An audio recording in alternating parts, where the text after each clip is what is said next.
They've got to be smart. They've got to be aware. When this player is up, he's back. There's no situation where that's different. When 4's up, 3's back. When 3's up, 4's back. 5. Now, some of you are going to say, hey, I hope we can play this guy because we'll beat him. This number 5 man does not guard a player. The 5 man simply plays between the ball and the basket. And so he's got to get those arms real high, real big, and now he's going to play between. If he's not quite where he should be, I should have my 2 baseline guys talking to him.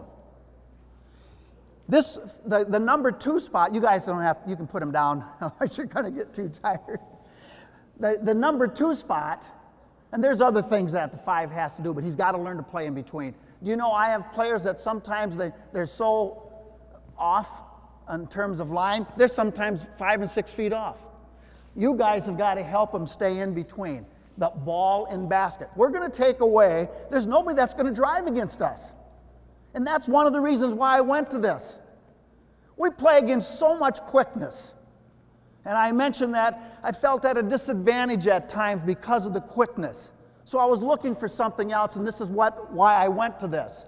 We're not going to, I don't care how quick that guy is, he's not going to drive on us. And my players get that, they understand it, they're not going to allow it. So that's another thing, stopping penetration. And of course, there's not a defense out there that doesn't want to do that. But 5 does not guard anyone. He stays in between. He's got to learn that.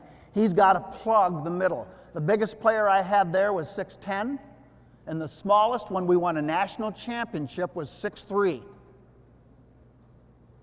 Bigger is usually better, but the 6'3" kid was so talented. He was so good in between. He led us in taking the charge. He had 40 charges that year, and many more that weren't called.